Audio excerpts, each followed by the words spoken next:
In this episode of What I Learned Today, we're going to talk about the DJI Mavic Pro. Now, one of the abilities that it has is called tripod mode. So I put it in tripod mode in a minute here to get a good feel for how the tripod mode would react, and I wanted to see if it would also slow down the camera movements up and down, which it doesn't. So I have to get a real feel for the camera movement. It just snaps down into position, or it goes so ridiculously slow that you can barely tell that it's moving, especially in a situation like this where all the flowers are moving around and you can't really get your bearings straight. As I'm shooting and turning and getting some different movements in, I need to get used to using the drone in this manner. In fact, I was still a little confused sometimes whether I was, sliding left or turning left, and you can tell there's some jerky movements here as I'm trying to get myself aligned. I bring the camera up about as slow as I can, but to get a feel for how it feels with just the camera coming up. So that's snapping up, and the other movement was panning up. Um, I want to make it really slow and just bring it up as I'm flying forward.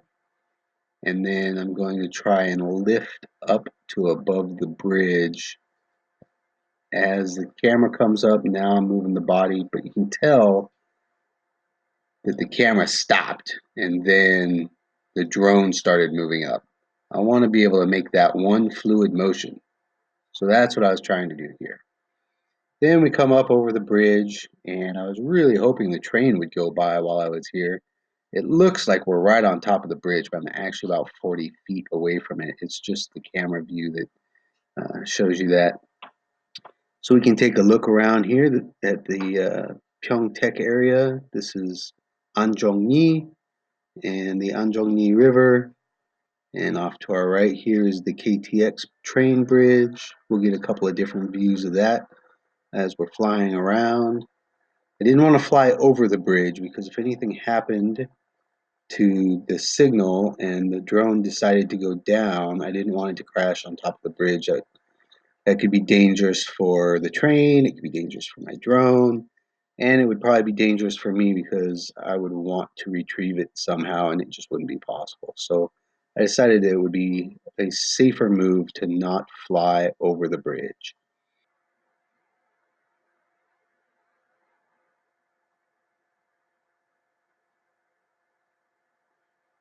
So I just wanted to go out for a short flight today and practice some of the controls of the drone, and I just wanted a nice area to be able to fly around.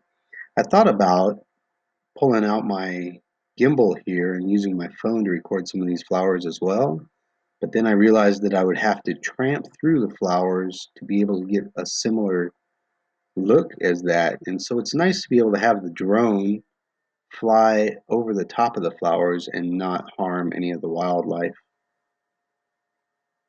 the flora as it may be.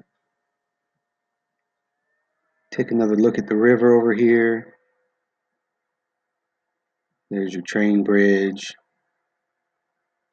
And I think we're coming in for a landing now.